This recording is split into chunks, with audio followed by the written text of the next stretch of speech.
আসসালামু আলাইকুম। আমি ডাক্তার মোহাম্মদ রুহুল কবির, সহকারী অধ্যাপক, Sylhet MAG Osmani medical college, Sylhet. COVID-19 অথবা করোনা নিয়ে কিছু সাধারণ কথা বলার জন্য আপনাদের সামনে হাজির হয়েছি।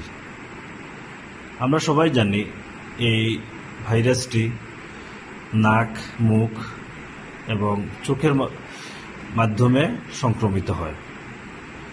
সুতরাং এই ভাইরাসের সংক্রমণ থেকে দূরে থাকার জন্য আমাদের উচিত ঘরের বাইরে গেলে অবশ্যই মাস্ক ব্যবহার করা এবং মাস্কটি সঠিক পদ্ধতিতে ব্যবহার করতে হবে। মাস্কটি এমনভাবে ব্যবহার করবেন যে এটি আপনার মুখ ও নাক ঢেকে থাকে। প্রয়োজন ব্যতীত ঘরের বাইরে যাওয়া উচিত নয়। আপনি গৃহেই অবস্থান করুন। একান্ত প্রয়োজনে ঘরের বাইরে যেতে হলে সামাজিক দূরত্ব বজায় রাখতে হবে, অর্থাৎ একজন হতে আরেকজনের দূরত্ব 6 ফুটের সমান অথবা তার বেশি হতে হবে। জনাকীর্ণ স্থানসমূহ এড়িয়ে চলাই উচিত এবং আপনার ঘন ঘন সাবান ও পানি দিয়ে হাতের উভয় পিঠ ঘষে ঘষে ন্যূনতম 20 সেকেন্ড ঘষে ঘষে আপনাদেরকে ঘন ঘন হাত পরিষ্কার রাখতে হবে এবং কোনো অবস্থাতেই হাত দিয়ে মুখ, নাক, চোখ স্পর্শ করা ঠিক হবে না। এই রোগের সাধারণ লক্ষণ আপনারা সবাই জানেন: জ্বর, গলা ব্যথা, কাশি, শ্বাসকষ্ট, এছাড়াও পেটে ব্যথা, পাতলা পায়খানা, মাথা ঘুরানো এসবও হতে পারে। এই ধরনের কোনো লক্ষণ দেখা দিলে আপনার উচিত লক্ষণগুলোকে, উপসর্গগুলোকে লুকিয়ে না রেখে দ্রুত স্বাস্থ্যকর্মী অথবা হটলাইনে যোগাযোগ করে টেস্টের ব্যবস্থা করা। কারণ রোগের লক্ষণ প্রকাশের 3 থেকে 5 দিনের ভিতরেই টেস্টে পজিটিভ আসার হার সবচেয়ে বেশি। এরপরে যত দিন যাবে আপনার করোনা পজিটিভ হলেও টেস্টে পজিটিভ আসার হার কমে যায়। আমরা ফেসবুক, ইলেকট্রনিক মিডিয়া সহ বিভিন্ন জায়গায় ইদানিং কিছু জিনিস দেখতে পাচ্ছি যে এই রোগের এই চিকিৎসা শতভাগ কার্যকর ইত্যাদি ইত্যাদি। এতে করে সাধারণ জনগণ খানিকটা বিভ্রান্ত হচ্ছেন।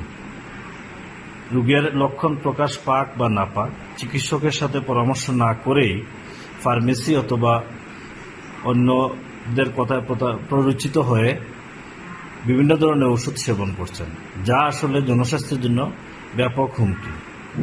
সুতরাং আপনার করোনার লক্ষণ প্রকাশ পেলে অথবা আপনি করোনা পজিটিভ হলে ফার্মেসি অথবা অন্য কথায় বিভ্রান্ত না হয়ে আপনার নিকটস্থ পরিচিত চিকিৎসকের সাথে যোগাযোগ করুন। তিনি আপনার লক্ষণসমূহ এবং রোগের মাত্রা অনুযায়ী এবং আপনার অন্যান্য রোগের কারণে সৃষ্ট কমোরবিডিটি বিবেচনা করে আপনার জন্য সঠিক ওষুধটি বলে দিবেন এবং চিকিৎসক আপনার ভর্তির কোনো প্রয়োজনীয়তা আছে কিনা হাসপাতালে সেটাও বলবেন। আপনার যদি খুব বেশি শ্বাসকষ্ট হয়, আপনার যদি বুকে ব্যথা হয়, আপনার যদি অক্সিজেন স্যাচুরেশন কমে যায়, আপনি খুব দুর্বল হয়ে পড়েন, অত্যাধিক জ্বর আসে, তাহলে উনি আপনাকে করোনা ডেজিগনেটেড হাসপাতালে ভর্তি হওয়ার জন্য পরামর্শ দেবেন। আমরা করোনা রোগের চিকিৎসাতে মনে করি সবার দায়বদ্ধতা আছে। চিকিৎসক সহ স্বাস্থ্যকর্মীদের যারা ফ্রন্টলাইনে কাজ করছেন তাদের দায়বদ্ধতা আছে, সরকারের আছে, প্রতিষ্ঠানের আছে এবং সাধারণ জনগণ হিসেবে আপনাদেরও আছে। সবাই মিলে সচেতন হই, অপ্রয়োজনীয় বাইরে ঘোরাঘুরি বন্ধ রাখি, সামাজিক দূরত্ব বজায় রাখি, ঘন ঘন হাত ধুই, স্বাস্থ্যের নিয়মকানুন মেনে চলি, জনাকীর্ণ স্থানে কাশি, হাসি দেওয়া থেকে পরিহার করি এবং সঠিক নিয়ম মেনে কনুই দিয়ে হাত, মুখ, নাক, মুখ ঢেকে কাশি দিই।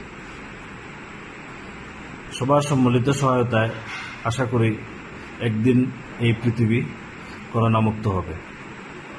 আল্লাহ হাফিজ।